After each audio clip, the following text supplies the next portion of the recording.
So we are back in the game with a new name. So foreigner ako, what could that mean? Okay, let's take two words, foreigner and Pinoy. Pinoy is actually the expression used to donate a Filipino. So here I am, a foreigner, an Australian, now living in the Philippines. So there we have it, foreigner ako. I'm a foreigner living in the Philippines. Okay, so we're back in the game for our pandemic walkabout run. Now it's been a long time since I've done a video, and this has been because of the pandemic. But I thought, why not talk about the pandemic a little bit in the meantime? So what we're going to do is look at some of the requirements for that.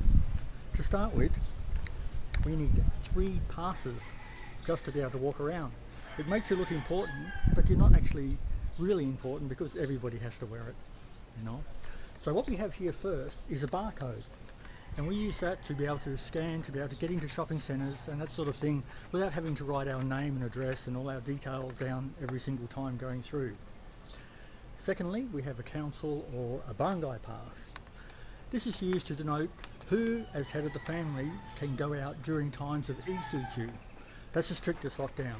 So you think you have it hard in Australia, we're only allowed to have one person go out during these times of lockdown per family to be able to get groceries and those sort of goods.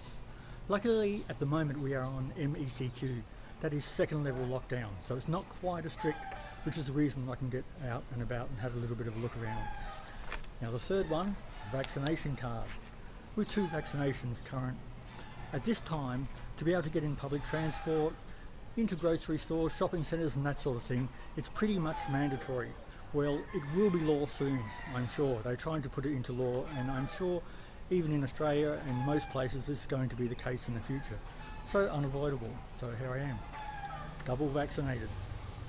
Okay, now here's an interesting thing. In the Philippines, not only do we have to wear a mask, but we have to wear a face shield as well. So you think you have it bad there? No, we look more silly than ever, as you can imagine. I think it's the only country in the world that you have to wear both. So let's see what that looks like. Seeing the only time you're really not allowed, you're able to not wear one, is when you're eating, drinking, or speaking on camera, something of this nature. So I can get away with it temporarily. So let's put it on now. Okay, Slayer, yeah! So that's a bit of a giveaway with my connection with the music industry. In Australia, I ran a record label, Dominator Records and Tapes, with my brother, and we also had a shop called Trash, Grind and Grunge in Adelaide, South Australia. It went for over 10 years and we released mainly local music. I played in 15 bands myself, some being Order of Decay, Anti-Reason, The Mark of Cain was one of the most well known, so I do have a background in music. I also played in a band here called Cinder, which was a death metal band that I've done some local live shows in that we'll look at in the future. Okay, so firstly we have the face mask, but then we also have a shield as well. So if we're going to look really silly, there we go. Wow, look at that. Now luckily, I remember this from one of my friends in Australia, Dave Scuns. He said, you know, when they brought in the law for a push bike helmet, they said, you must wear a helmet at all times when riding a push bike. But they didn't tell you where you had to wear it. And we had the same situation here. It's quite funny really, but I remember those days from years ago. So, I'm wearing my face shield. It doesn't have to say that I have to cover my face with it. So at this stage we can still get away with this quirk of the law. And you'll see most people going around not actually wearing the face shield to cover their face, but simply to keep the rain off, because we're in the rainy season at the moment, at this time of the year. So I don't know how long this will last for, but for the moment we can get away with it at least. So what's with a red headband? Now, this is an interesting one. I'm a child of the 80s, of course. I grew up during the time of Karate Kids and that sort of thing. So headbands, and you know, especially as the runoff from the psychedelic area, were not that unusual really. So this one is a little bit more interesting though. I think here probably most people would equate it to maybe the EDSA revolution of the 80s, whereas it was a sign of being a rebel, I suppose. But I think most kids these days don't see it that way. Now if you're a foreigner in the Philippines, everyone's going to call you Joe, after G.I. Joe, of course. So when you're walking along the street, hey Joe, Now I don't mind this because I'm a huge Hendrix freak, Jimi Hendrix, and of course the song Hey Joe was hugely popular. So the only variation I'm probably going to get on this at this particular time is Rambo. Hey Rambo, you know, because of the red headband, which I think is quite funny. A lot of the locals here don't understand though, that this is actually a Filipino headband. It comes from the Aita hill tribes, from the northernmost part of the main island of Luzon in the Philippines. So it is actually a tribal, traditional Aboriginal headband of the Philippines. So that makes it something a little bit more interesting, and I've decided to use it as my trademark because you'll always easily be able to tell that it's me on a video once you see the red headband. That's that Aussie guy with a red headband. So, okay, let's get on with it. So here we are in the wet season at the moment, and why not start from right across the road from my apartment with a sari store. This is sort of like a small delicatessen or milk bar like we have in Australia, but it's basically found all the way along the streets and run by a family or just a local family, local business or small business, just for the sake of being able to go out and get your supplies without having to go all the way to the shop. Wow, look at all the lollies. Yummy. The local form of transport here, one of the most popular is a jeepney, very famous in the Philippines, and that's an example of one.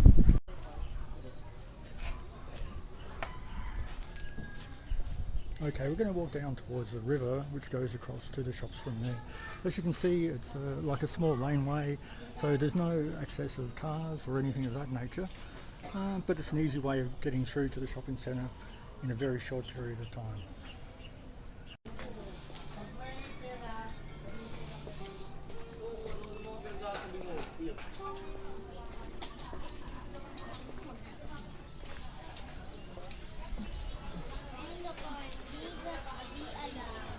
A bit of local life, I suppose you could say, washing the dishes outside.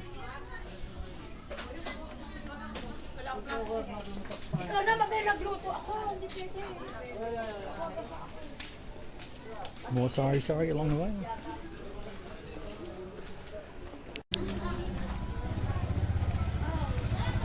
Oh, I guess you can see the motorbike across here anyway.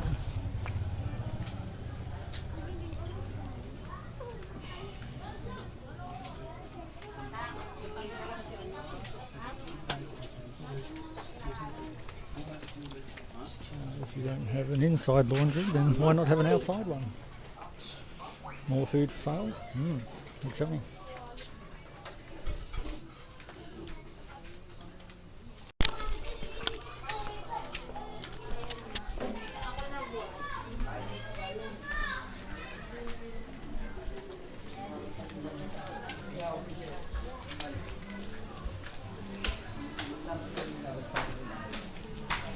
Okay, we're coming across through the riverway at this particular time. A very convenient way to get across to the main shopping centre. So as you can see, it's been raining here, like I was saying, it's a wet season, and you can see these are not really the types of rivers that you would consider to ones to walk next to, as there is no room for it, as you can see, and it's running quite quickly at this stage. Okay, choose the other side, makes things easy for us. And off on towards some of the more market style areas. You can see here that food stalls are becoming very prevalent in the area because basically I guess that's the main business. When you've got something like a pandemic, it's a small chemist store. Food becomes of extreme importance, and every second shop now is turning into a food supply store, which makes sense really.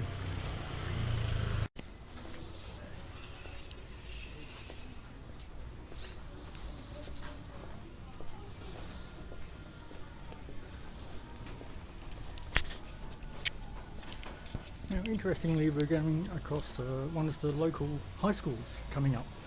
Now, since the pandemic, the high schools have actually been completely shut and haven't reopened until this time. I don't know if they ever will, because I think the government is saving a lot of money by not having the public schools going, and they've allocated tablets and that sort of thing to students, so they've pretty much established them to be able to study from home.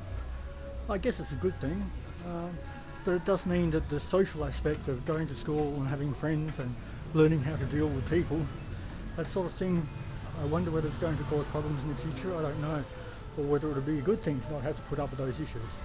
Anyway, so we're coming up now to what used to be one of the schools, which is of recent being used more as a vaccination centre, which I'll just show you here. We're also coming back to where the main road starts to go through to the market area, which is we walking through to at this particular time, so you can see we're back into traffic again. And here's the school, old school building here. So I guess these videos probably hold the most amount of interest for my friends back home, Australians or people overseas who are interested to see what the Filipino local life is like. I'm in Quezon City, which is the busiest area of Metro Manila. It's quite large just within itself, and was in fact going to be the capital city originally. So let's look firstly at what's the local transport for the area. And pretty much everyone here will be riding trikes, and you'll start to see trikes everywhere. And you'll see them here behind me at the moment. The rides are usually only a couple of dollars to be able to get to pretty much wherever you want to go within a suburb, which is quite convenient. I'm not sure how safe it is, but I haven't had any problems in the 10 years that I've been here. You can see the trikes here.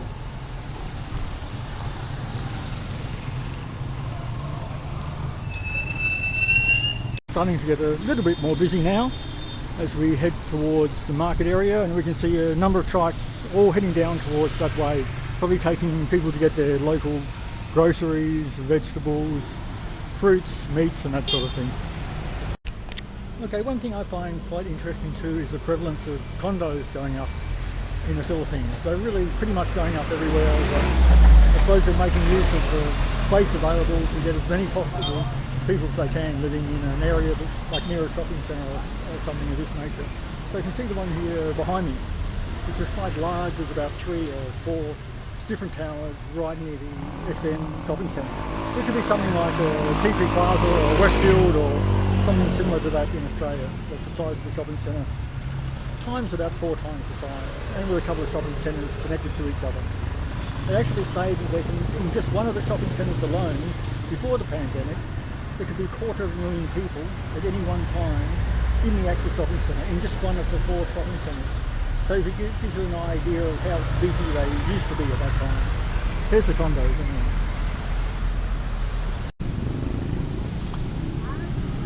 Okay, so here we have one of the popular local churches, and because of that there's a number of establishments like the usual 7-Eleven and a lot of local food stalls as well. And you'll see it's starting to get a bit more busy area around time. As you can see, there's a nice fresh fruit across the road here.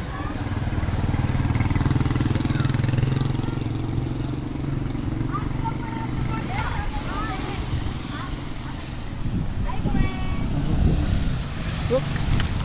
Oh, nearly lost my hat. Okay, you can see there's a number of kids starting to ride around the place. Jollibee is an institution in the Philippines. This is like the Philippine version of Hungry Jack's McDonald's, but with a strange sort of quirky bumblebee or something. Probably more popular here than Hungry Jack's or McDonald's. Again, you can see the condos from the other side. And look at those beautiful construction of power lines going up there. That's something you wouldn't see in Australia. I'm not sure how it all works, but it seems to manage to work most of the time at least anyway. Okay, well since this is primarily an introduction video, or part 1 so to speak, I probably won't spend too much time. We'll just do a short walk around the area, and I'll make the video of going to the market and that sort of thing a part 2 or something separate on it in its own right, just to make the introduction not too long. So I hope you're enjoying this short walk around. It's certainly starting to get busier here now, and the rain's at least stopped, which is nice. Hello fella, I guess that's as good a place as any to be hanging out for the day. Anyway, here we are getting closer to the markets now, so what I'm probably going to do is have a little bit of an interlude so I can get my fruit and veggies and my shopping done, and we'll make a feature video of shopping at the market as a separate video to this one rather than be included in the introduction. So I'll take a few shots on my way through before going back around to my abode.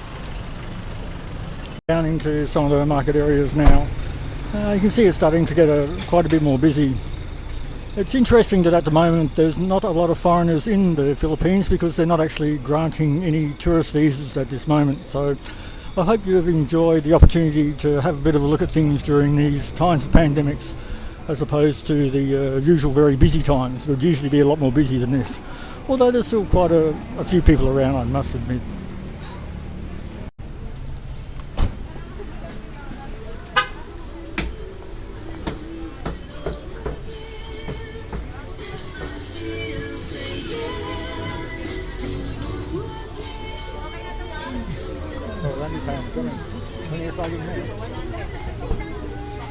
Eggplant, local version, putting the greens.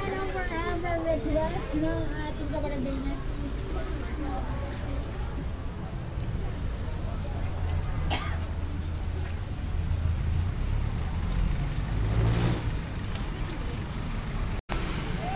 Some of the jeepney transport I was talking about before, the crossing, local bakery. Oh, I have to stop and get something there, that looks yummy.